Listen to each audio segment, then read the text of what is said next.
สบายดีเด้อสบายดีพ่อแม่พี่น้องมื้อนี้ก็เส้นเก่าเส้นเคยเข้าครัวกันอีกแล้วมื้อนี้ก็ได้เห็นหน้าค่อยกะอย่าเฝ้าวแบบดราม่าอย่าเฝ้าวด่ากันเด้อพี่น้องเพราะว่าบางคนก็อาจจะว่าเห็นเพจค่อยเทื่อใดเห็นหน้าค่อยเทื่อใดก็บ่มีหยังหลายมีแต่เฮ็ดกับข้าวกับน้ำมีแต่จะกินอย่างเดียวมันบ่แม่นพี่น้องเวลาที่ว่าค่อยมาเฮ็ดคลิปมาลงคลิปนี่นะมันก็มีเวลาเดียวนั่นก็คือเวลาเฮ็ดกับข้าวกับน้ำให้ลูกให้ผัวมื้อเช้าค่อยก็ไปเฮ็ดงานมาแล้วได้เงินมาแล้วค่อยก็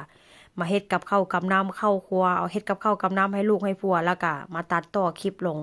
ลงเพจเนาะพี่น้องคันบ่เฮ็ดมันก็บ่ได้เงินในอากาศถามว่าได้จริงบ่ก็ได้จริงเนาะแต่ว่าเราก็ต้องขยันโพสต์ดุๆแล้วก็หมั่นมาแบบว่ามาตัดตัดคลิปหรือว่า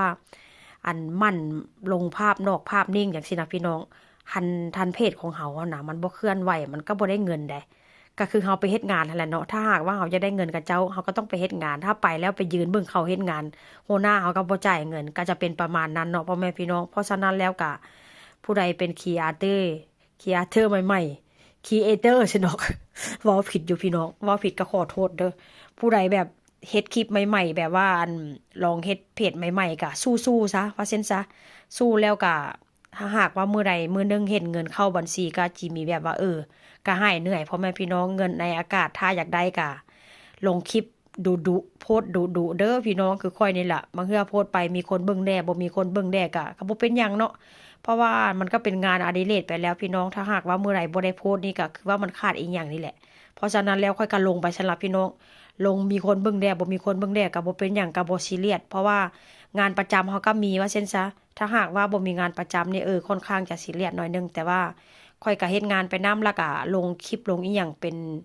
ป็นอาชีพเสริมว่าเช่นซะเนาะได้เงินก็ดีบ่ได้ก็บ่เป็นหยังพี่น้องก็ถือว่าเป็นการเอนจอยไปในตัวว่าเช่นซะบัดนี้ก็มาเข้าเรื่องเมนูของเฮาต่อมื้อนี้ก็เมนูที่จะเฮ็ดก็เป็นเมนูที่แบบว่าเคยกินดุแล้วก็เฮ็ดประจำว่าเช่นซะเป็นเมนูโปรดของลูกสาวอีกเมนูหนึงเมนูสปาเกตตีคาโบนาราพ่อแม่พี่น้อง